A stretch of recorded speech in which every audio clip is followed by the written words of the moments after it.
大家好，我 Shoki 啊。今集繼續講英文發音，想講講 ED 嘅讀法。好多香港人呢學英文啊，見到個 ED 就唔識讀，係唔係都讀突？唔係。ED 喺唔同情況係有唔同嘅發音方法㗎。今日呢就想用呢條片一次過搞清佢。首先，如果嗰個英文字個尾係清音嘅話， T 除外喎，個 ED 係要讀 T 㗎。你冇聽錯啊，有個 D 喺度，但係成個 ED 係讀 T 㗎。可以咁講下，清音唔震喉嚨啊嘛，配翻一個唔震喉嚨嘅清音 T 俾佢。我哋呢要睇 IPA 喎，得唔得？全部都係清音嚟㗎。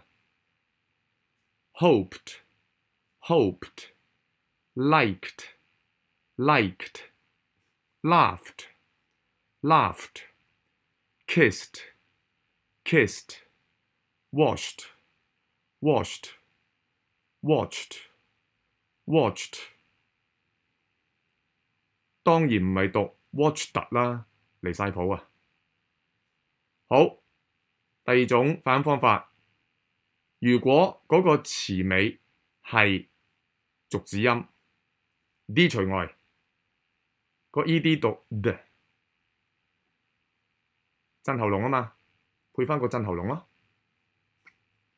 好 ，robbed, robbed, begged, begged, loved, loved, housed, housed, breathed, breathed, changed, changed, called, called, climbed, climbed, cleaned, cleaned。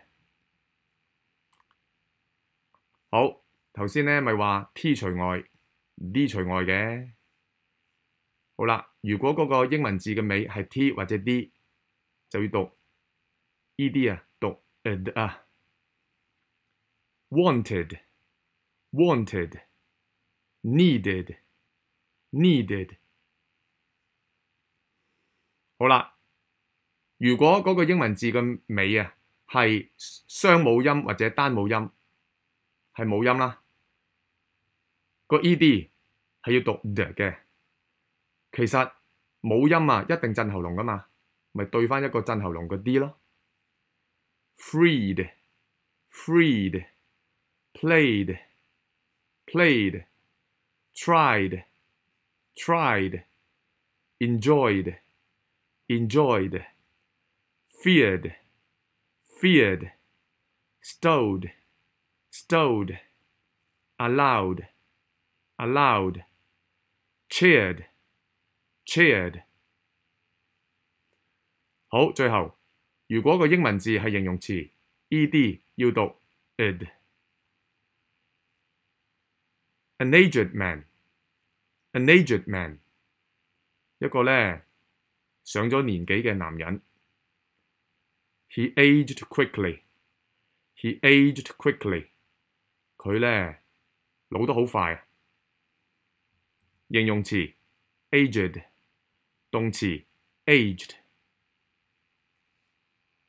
希望幫到大家啦。有問題可以喺留言欄問我，同埋訂閱分享頻道喎。唔該，拜拜。